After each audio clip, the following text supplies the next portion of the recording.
तो आप सभी का स्वागत है हमारे यूट्यूब चैनल एग्जाम रिले में। मैं हूं आपके साथ मनीष कुमार और मैं आज आपको सिखाने वाला हूं यहां पर फिगर ऑफ स्पीच जो यूपी बोर्ड के एग्जाम्स में बहुत ज्यादा जरूर होती है, जिससे आप जो है 4 नंबर आसानी से पा सकते हो अगर आपने फिगर ऑफ स्पीच सीखी हो तब। और यूपी टेट में भी बहुत ज्यादा जरूरी होती है। ठीक है, तो सबसे पहले हम आपको समझाएंगे फिगर ऑफ स्पीच को किस तरह से पहचान सकते हो आप, और उसको जो है किस तरह से जो है आप एक्सप्लेन कर सकते हो। ये सारे तरीके हम आपको बताएंगे इस वीडियो में। तो सबसे पहले देखेंगे हम सिमिली।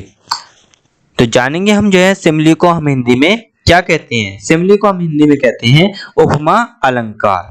क्या कहते हैं? उपमा अलंकार। तो आपने जान लिया होगा कि सिमिली को हम हिंदी में क्या कहते हैं, उपमा अलंकार। अब देखते हैं इसको हम डिफाइन किस प्रकार करते हैं। इसमें दिया है स्पीच में comparison is made between two different objects having at least one common thing। तो आपको अभी समझ में नहीं आया तो हम समझाते हैं। कंपैरिजन मेन चीज है इसमें। कंपैरिजन दो अलग अलग प्रकार की वस्तुओं में ये क्या की जाती है, यहाँ पर कंपैरिजन तुलना की जाती है दो अलग अलग प्रकार की वस्तुओं में। तो आपको समझ में आ रहा होगा कि यहाँ पर क्या करते हैं, हम दो अलग अलग प्रकार की वस्तु लेते हैं जिससे क्या तुलना की जाती है। देखिए यहाँ पर दिया है comparison is made between two different object. दो अलग अलग प्रकार की वस्तुओं में क्या की जाती है, तुलना की जाती है। At object having at least one common thing, जहां पर क्या है कोई एक चीज क्या है कॉमन दर्शाई जाएगी जिससे आप इसको पहचान सकते हो। तो उसमें क्या दर्शाया जाएगा, एक कॉमन चीज दर्शाएगी। और उसकी ट्रिक क्या होती है पहचानने की, इन जो सिमिली होती है इसके सेंटेंस में हमें सो, लाइक और एज ये वर्ड्स दिए होंगे जिससे हम जो है सिमिली को आसानी से पहचान सकते हैं कि ये कौन सी स्पीच होती है। अब इसको जो है हम सेंटेंस के द्वारा जानते हैं कि सेंटेंस में हम जो इसको किस प्रकार पहचान पाएंगे। तो देखते हैं सबसे पहले सिमिली के सेंटेंस देखते हैं हम कि सिमिली को जो हम जो किस प्रकार पहचान सकते हैं। इसमें पहला एग्जाम्पल हमारा life is like a dream. तो अब हम जानेंगे कि इसमें क्या क्या हुआ है। सबसे पहले देखते हैं लाइफ जो है, जो जीवन है, इसकी तुलना यहाँ पर जो है एक ड्रीम, एक सपने से की गई है। तो दो अलग अलग प्रकार की वस्तुएं, अलग अलग चीजें हैं जिसमें तुलना की गई है। और तुलना वाला शब्द क्या दिया गया है, हमें यहाँ पर लाइक दिया गया है जिसे हम पहचान सकते हैं।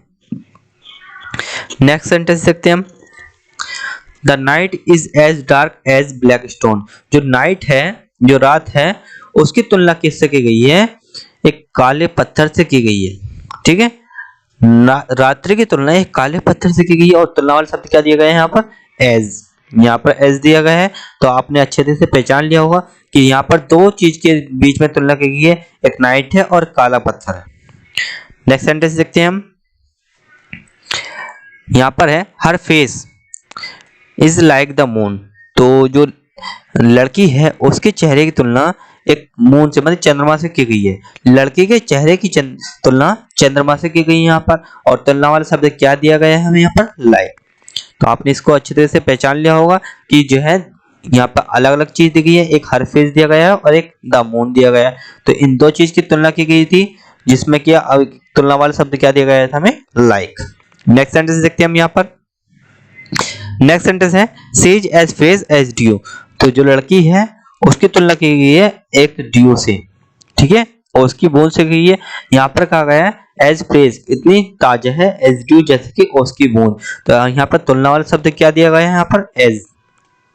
एज जो है यहाँ पर हमें तुलना वाला शब्द दिया गया है जिसको हम आसानी से पहचान सकते हैं।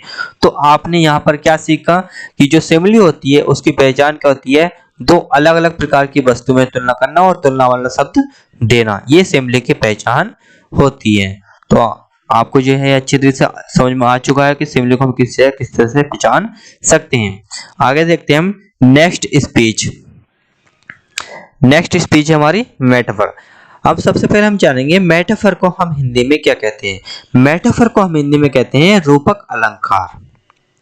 ठीक है, तो रूपक अलंकार को हम किस तरह से डिफाइन करेंगे अब ये जानते हैं। रूपक अलंकार, इसमें दिया गया है यहाँ पर comparison is made between two different object. Two different object मतलब क्या हो गया यहाँ पर, मतलब ये हुआ यहाँ पर दो अलग अलग ऑब्जेक्ट दिए गए होंगे जिसको जो है हम पहचान सकते हैं। दो अलग अलग वस्तुएं दी गई हैं, दो अलग अलग वस्तुएं जो दी गई होंगी उसको हमें पहचानना है। और उसमें क्या होगा मेटाफर में, without using any comparison word, कोई भी जो है तुलना वाला शब्द उपयोग नहीं किया जाएगा मेटाफर में। लेकिन सिमिली में जो है तुलना वाले शब्द यूज किए जाते हैं, जैसे सो, लाइक, एज। लेकिन यहाँ पर जो है हम कोई भी तुलना वाला शब्द उपयोग नहीं करेंगे। अब इसकी ट्रिक देखते हैं। एक तो ये पता ही चल चुका आपको, यहाँ पर दो अलग अलग वस्तुओं के बीच में तुलना की जाएगी। और दूसरी ट्रिक है यहाँ पर is, am, are, was, were, have, has, had, जो भी होती है, जितनी हमारी हेल्पफुल होती हैं उसको जो है उपयोग से मेटाफर में किया जाता है। ये दूसरी ट्रिक है पहचानने की कि मेटाफर के जितने भी सेंटेंसेस होते हैं उसमें इज, एम, आर, वाज, वर मतलब कि हेल्प जो भी होती है उन सब का प्रयोग किया जाता है। तब इसको जो है हम सेंटेंस के द्वारा पहचानते हैं। इसके कुछ एग्जांपल्स देखते हैं हम। सबसे पहला एग्जांपल हमारा लाइफ इज ड्रीम, जीवन सपना है। जीवन एक क्या है? सपना। तो जो जीवन है उसकी तुलना किससे की गई है? यहाँ पर सपने से, एक ड्रीम से की गई है। दो अलग अलग वस्तुएं हैं, अलग अलग विचार है, उन दो विचार की तुलना की गई है यहाँ पर। नेक्स्ट सेंटेंस देखते हैं हम, लेकिन तुलना शब्द उपयोग नहीं किए गए। Mohan is the star of the family, जो मोहन है, मोहन की तुलना एक स्टार से की गई है। यहाँ पर आपको समझ में आ चुका है, दो अलग चीज है और उनकी तुलना की गई यहाँ पर, लेकिन तुलना वाला शब्द उपयोग नहीं किया गया है यहाँ पर। नेक्स्ट सेंटेंस देखते हैं, the camel is the ship of dessert, camel की तुलना, जो ऊंट है, ऊंट की तुलना किससे की गई है? यहाँ पर सिर्फ जहाज से की गई है। तो दो अलग चीज है, दो अलग अलग चीजों की जब तुलना की जाती है तो कौन सा होता है? मेटाफर स्पीच होती है, और उसमें जो है कोई कंपेरिजन वाला वर्ड नहीं दिया गया है। नेक्स्ट सेंटेंस देखते हैं हमारा। नेक्स्ट सेंटेंस है, Kashmir is the Switzerland of India, Kashmir की तुलना किससे की गई? यहाँ पर स्विट्जरलैंड से तुलना की गई है। तो आपको जो अच्छी तरह से समझ में आ चुका होगा कि हम जो मेटाफर को किस तरह से पहचान सकते हैं। मेटाफर में क्या होता है? दो अलग अलग वस्तुओं, दो अलग अलग चीजों की जो है तुलना की जाती है, दो अलग अलग विचारों की तुलना की जाती है, लेकिन तुलना वाला शब्द उपयोग नहीं होता है यहाँ पर। तो आपको अच्छी तरह से समझ में आ चुका होगा कि हम यहाँ पर क्या करते हैं। नेक्स्ट स्पीच देखते हैं हमारी।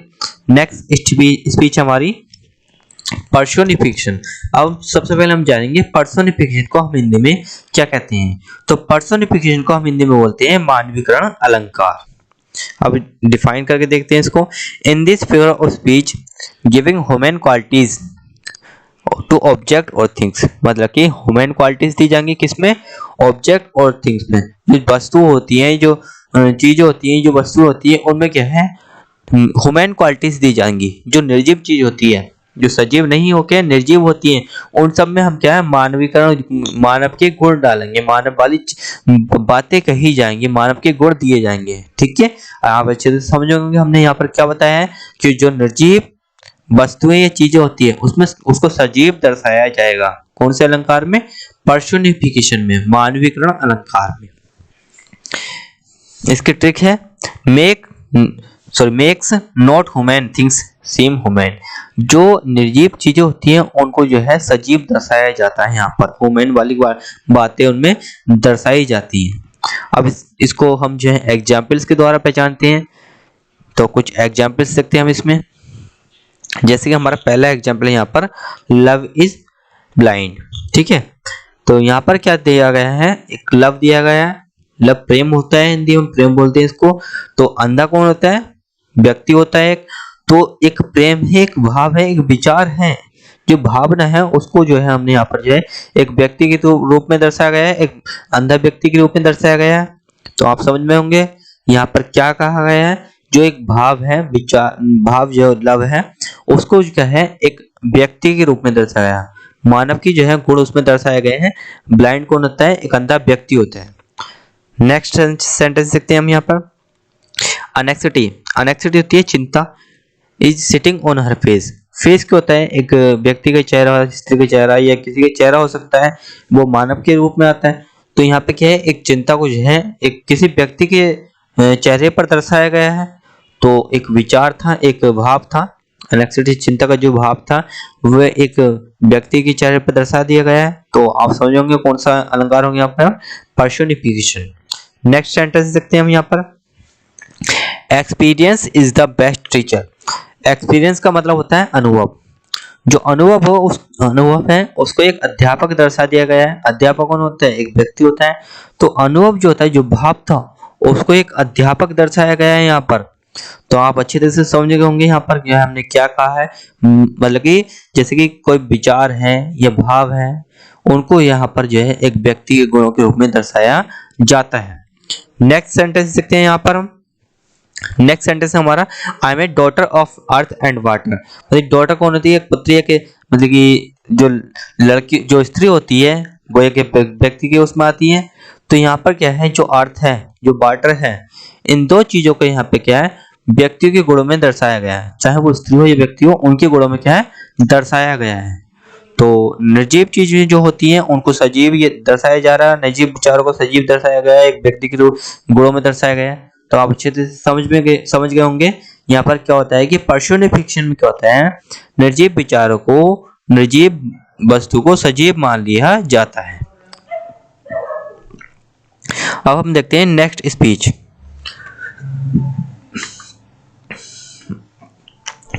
नेक्स्ट स्पीच हमारी ऑक्सीमोरोन।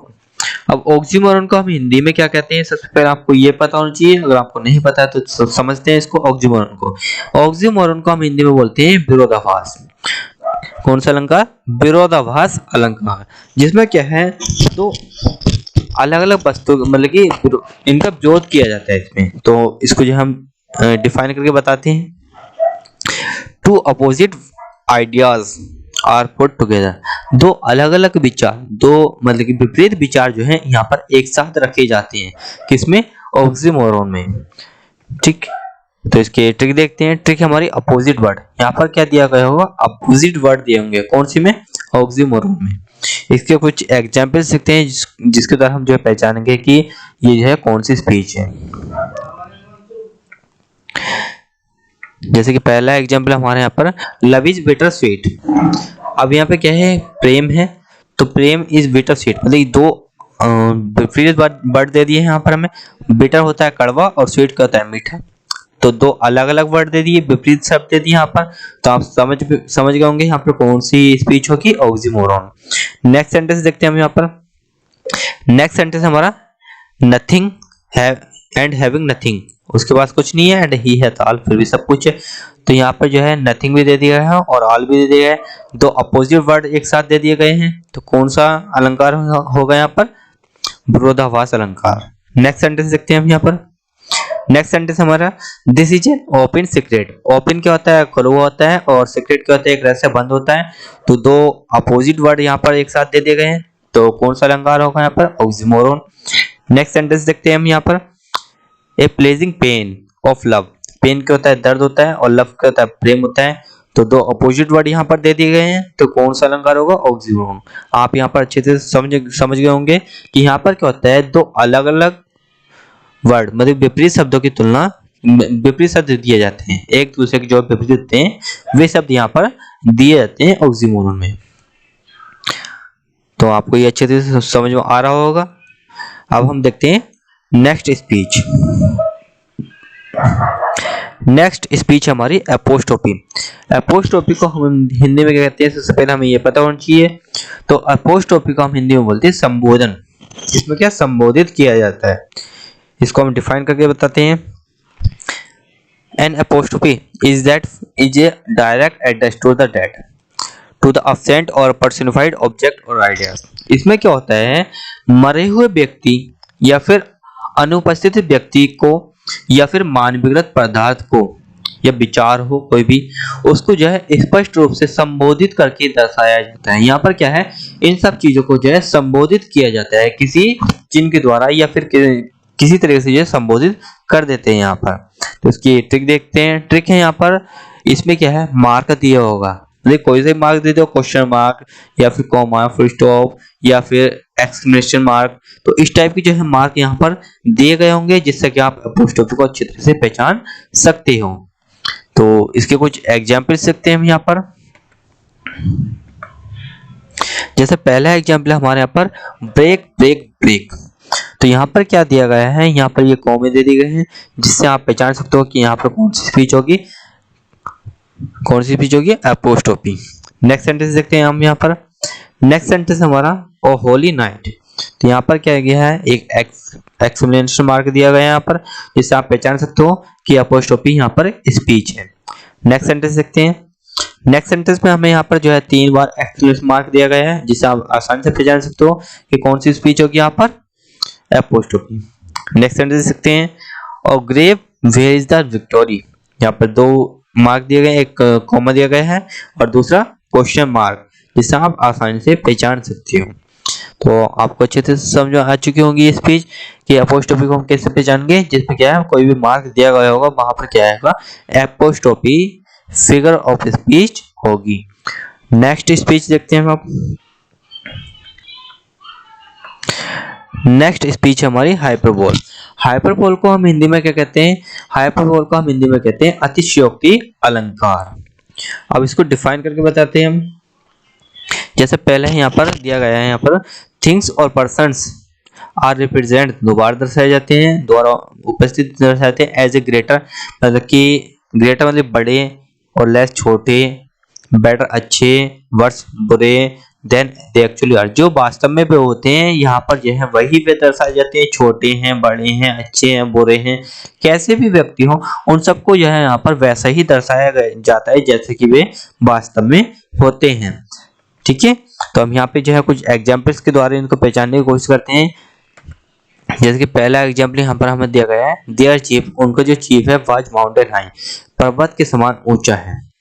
तो यहाँ पर दर्शाया गया, यहाँ पर एक व्यक्ति है जिसको जो है पर्वत के बराबर दर्शाया गया है, एक बड़ा वो बहुत ही बड़ी चीज दर्शाया गया है, मतलब कि उसने वो एक अच्छे मुकाम पर होगा, तो इसलिए उसको जो है इसलिए कह दिया गया है यहाँ पर कि वह माउंटेन की तरह बड़ा है। नेक्स्ट सेंटेंस देखते हैं हम यहाँ पर।